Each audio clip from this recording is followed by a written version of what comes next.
jefe del Estado español, el general Francisco Franco, fallecía un 20 de noviembre del año 1975 y más de 3 millones de españoles desfilaron delante de su féretro en agradecimiento por sus casi 40 años al frente del gobierno en España.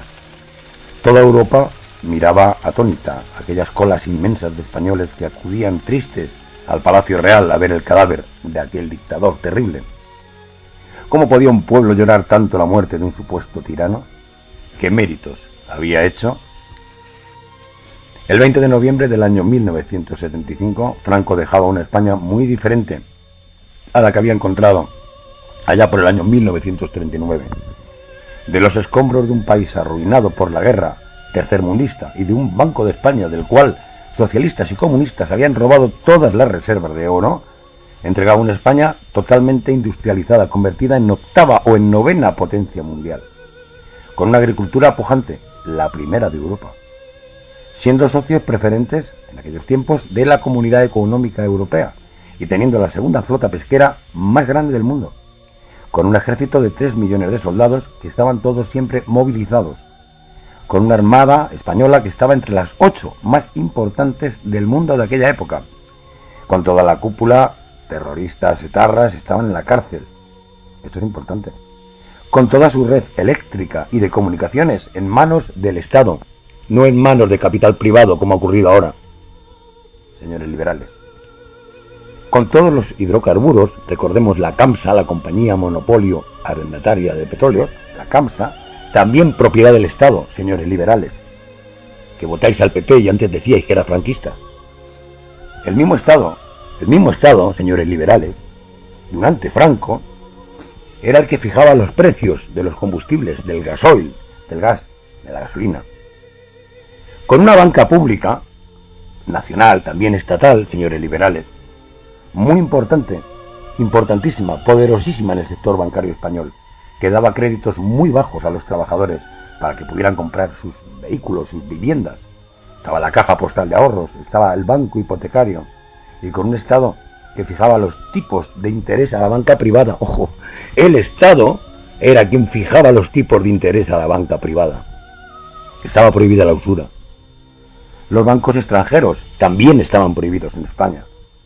España no reconocía por aquellos días al Estado de Israel y tenía un trato muy cordial con los países árabes musulmanes, lo que habían propiciado que los españoles no sufriéramos embargos de crudo, al contrario que les ocurrió al resto de los países europeos durante aquellas guerras árabe-israelitas del año 1967.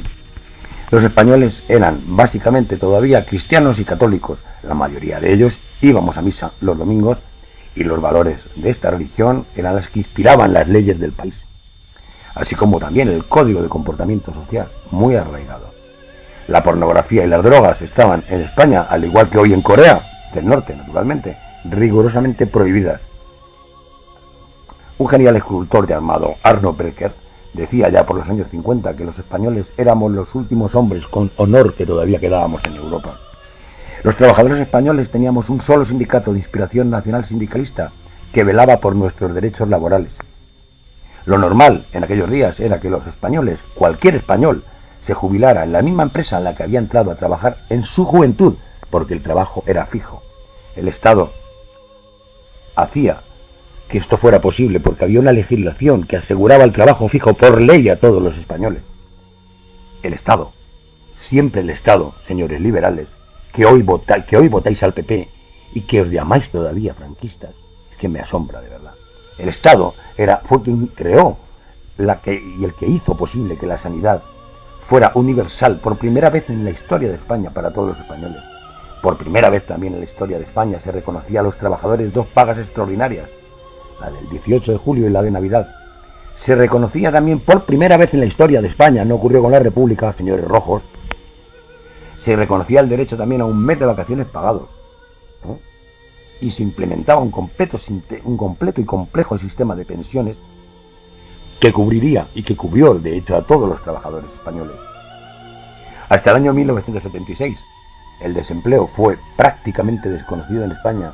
Óiganlo bien, con papá Estado controlándolo todo, señores liberales, No aumentó el paro, todo lo contrario, no hubo paro en España. En muchas ocasiones eran las propias empresas las que daban créditos a sus propios trabajadores para adquirir viviendas. Pero esto no lo hacían las empresas porque fueran muy buenas, lo hacían las empresas porque estaban obligadas por ley.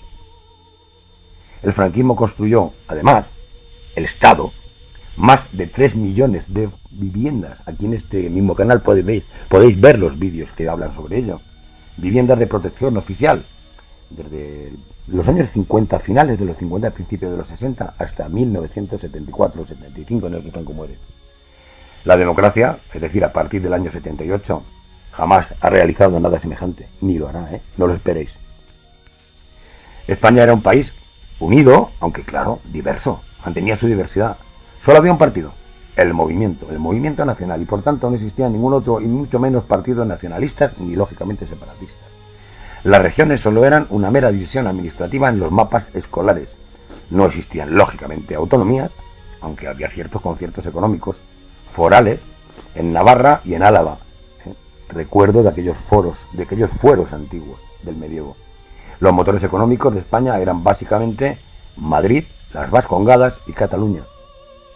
Castilla quedaba dividida en dos regiones, que la Castilla la Vieja al norte, por encima de Guadarrama, y Castilla la Nueva, sin reconocimiento institucional, pero sí identitario. Por ejemplo, en aquellos días los madrileños, los cántabros, los riojanos, etcétera, todavía nos sentíamos plenamente castellanos. Durante los años 50 incluso, se publicaban aquí en España libros en catalán y en euskera. La sección femenina del movimiento de la Falange, se encargaba de recuperar, de proteger y de fomentar el folclore de todas las regiones de España. Y a partir de los años 50 comenzaba un éxodo de las zonas rurales del centro del país hacia la periferia, que ya no se detuvo hasta el día de hoy. Pueblos y villas importantes de la Edad Media quedaron desiertas en amplias zonas de Castilla, León y de Aragón. En el año 73, el presidente del gobierno, don Luis Carrero Blanco, se entrevistó con el secretario de Estado norteamericano Henry Kissinger para informarle de que España iba a dotarse a sí misma de la bomba atómica. España ya tenía centrales nucleares como la de Zorita desde el año 68. Kissinger expresó su negativa a que España pasara a ser una potencia nuclear. Con estas palabras: España, cuando ha sido importante, se ha vuelto peligrosa. Eso fue lo que dijo Kissinger a Carrero. ¿Y sabéis lo que le respondió Carrero? Carrero Blanco le advirtió de que España tendría la bomba atómica con o sin su permiso, con o sin el permiso de los yanquis. Ahora, ¿qué le pasó a Carrero? Pues unos pocos meses más tarde, la CIA, en colaboración con la banda terrorista ETA, cipayos de la anterior organización, asesinaron a Carrero Blanco. Carrero Blanco voló, recuérdenlo. Mientras tanto, en la Comisión Trilateral y en el grupo del Club Bilderberg, organizaciones ambas masónicas y sionistas, se planeaba el futuro de España tras la muerte de Franco, y se decidía el establecimiento de un régimen de democracia liberal, implantada tras una constitución que garantizara el régimen de economía capitalista liberal y la división de España en territorios autónomos. Ya lo tenían todo pensado en el año 76. Las 100 familias capitalistas que habían sido y habían vivido sometidas al Estado durante el franquismo sin quejarse, patronal y banca privada, pactaron en secreto con la oposición al régimen, comunistas y socialistas y liberales. Acordaban el reparto de la tarta nacional. Todo ese sector público construido con esfuerzo de los españoles durante 40 años iba a ser troceado y vendido durante los gobiernos de los traidores Felipe González y Aznar, básicamente al capital extranjero. A veces también nacional, pero a capital privado en todo caso. Nuestra agricultura y nuestra flota pesquera iban a ser reducidas a la mínima expresión y nuestra industria iba a ser desmantelada en su totalidad para poder entrar, nos decían, como miembros de la Unión Europea. Nuestro ejército también había de ser reducido a la mínima expresión. De hecho, Aznar, la derecha, fue quien liquidó el servicio militar obligatorio. El pueblo en armas era un logro, decían, de la Revolución Francesa. Pues en esto los liberales también se olvidaron de ello. Y hoy hasta tiene que vender España uno de los portaaviones más famosos, el Príncipe de Asturias, porque dicen que está obsoleto, mientras que lo cierto es que los recortes han dejado a la Armada española apenas prácticamente sin dinero. España se retiró cobardemente del Sáhara, como ya hemos contado en otros vídeos, en el año 75, abandonando a los saharauis a su suerte, que fue muy mala, muy pésima, muy negra, y siguiendo las órdenes de los Estados Unidos a través del nuevo jefe de Estado, un tal Juan Carlos I, al que llamaban Rey de España. Desde entonces el ejército español ha estado controlado constantemente por los Estados Unidos e Israel a través de la OTAN, organización en la que España entró definitivamente en el 83 tras un pucherazo descarado en el referéndum que hizo Felipe González, el otro traidor, ese mismo año. Durante la última legislatura de Felipe González, hablando de él, se legalizaron las empresas de trabajo temporal. Empresas de trabajo temporal, es decir, compra, venta, alquiler y préstamo de trabajadores, que estaba prohibido radicalmente con cárcel durante el franquismo. Con cárcel estaba prohibido. En el año 85 el PSOE también legalizaba el aborto en España, vulnerando, dicen algunos, la propia Constitución, que decía que reconocía el derecho a la vida, pero me importa un carajo la Constitución. Aznar alentaba en el año 96 la entrada masiva de inmigrantes con 3 objetivos. El primero, traer mano de obra barata a España, liquidando los derechos laborales que los trabajadores españoles habían obtenido durante el franquismo, y plegarse a las exigencias del plan Kalergi, que es un plan que, como todos sabéis, los que entráis aquí, planea suplantar a la población autóctona europea por otra mezclada con extranjeros venidos del tercer mundo. En solo 4 años entraron en España más de 3 millones de inmigrantes sin que se les exigiera ni tan siquiera un miserable contrato laboral o un certificado de penales ni de vacunación. Tendencia que ha seguido durante los gobiernos de Zapatero hasta hoy, cuando tenemos ya reconocidos al menos, dicen, 6 millones de inmigrantes y 1.200.000 ilegales. Eso es lo que dicen las cifras, a saber, ¿no? De cada 10 euros de nuestra sanidad, de la sanidad española, la que pagamos los españoles y la que construyeron nuestros padres, 7 de cada uno de esos 10 euros, 7 euros, se lo comen los inmigrantes. En el año 98, nuestra caja postal, aquella banca pública argentaria, fue vendida al banco BBV, creándose el BBVA, la A venía de Argentaria. Pero fue vendida a capital privado. Desaparecía así nuestra banca nacional, nuestra banca pública española. En el año 99 España adoptaba el euro como moneda y perdíamos absolutamente toda nuestra soberanía económica y por tanto también nuestra soberanía política, señores liberales. España, a partir de la Constitución del año 78, quedaba dividida en autonomías, siguiendo el dictamen naturalmente de Bilderberg y de la Trilateral. La nueva casta política, parasitaria toda ella, ocupaba sus poltronas en el Senado, en el Congreso de los Diputados, en los 17 parlamentos regionales y en todos los ayuntamientos. Por cierto, cuando Franco los alcaldes no cobraban, ni siquiera los alcaldes, no digamos los concejales, no se cobraba salario. Los procuradores en cortes, similar a nuestros actuales diputados y senadores, tampoco cobraban. Cobraban una cantidad irrisoria, vamos. Bueno, se puede continuar, ¿no? Por ejemplo, León y Castilla, la tierra, mi tierra, pagaron los platos rotos. Mientras que a otras comunidades autónomas les fue muy bien, ¿no? Como el País Vasco, Cataluña, otras, que fueron reconocidas como nacionalidades históricas, nosotros, los castellanos y los leoneses, territorios que sí habíamos sido incluso independientes durante siglos y que fuimos los que creamos España, nos hicieron desaparecer prácticamente del mapa. Las comunidades autónomas castellanas fueron impuestas por el Congreso de los Diputados, decían ellos, por interés nacional. El resto, vosotros, todos los que escucháis desde el resto de España, os dejaron votar vuestros estatutos de autonomía. A nosotros los castellanos, incluyendo los madrileños, que nos echaron de Castilla, no, nos lo impusieron.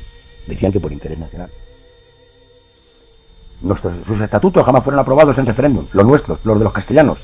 Privilegio que tuvieron todos los demás, yo digo, catalanes, vascos, navarros, andaluces, etc. Otro tanto sucedió con los leoneses. España quedó dividida y debilitada, y naturalmente a merced de la banca y de las burguesías. La vasca, la catalana, la centralista de Madrid y la extranjera. Para colmo, en el año 77 se realizó una amnistía política en todo el país, cuya primera consecuencia fue la liberación de más de 300 terroristas que inmediatamente pasaron a tomar las armas y, lógicamente, a asesinar a más españoles, protegidos siempre por el Estado español y por el Estado francés, por mucho que fuera. Hoy el 70% de los españoles nos declaramos católicos, pero no llega al 20% de los que acudimos regularmente a las iglesias los domingos. También es cierto que las misas de los domingos ya no son las de los años 60 y 70. Nuestra iglesia también ha cambiado, se ha ayornado también. El resto ya lo conocemos todos, ¿no? Podríamos seguir hablando de muchas más cosas que nos hemos dejado por el camino de estos últimos 35 años, como por ejemplo las universidades laborales o el sistema educativo que tenía el franquismo. Pero tampoco quiero deprimiros más. También se podrían matizar ciertos aspectos, pero a grosso modo esto es lo que ha pasado en España tras la muerte de Franco. Por aquel camino hemos llegado a donde ahora estamos. De aquellos barros proceden estos lodos. Una vez más reiteramos que lo que ya dijimos hace unos días, España no necesita un 15M, necesita un nuevo 2 de mayo y necesitamos tener la conciencia de que tenemos que volver otra vez por los pasos del Estado Nacional.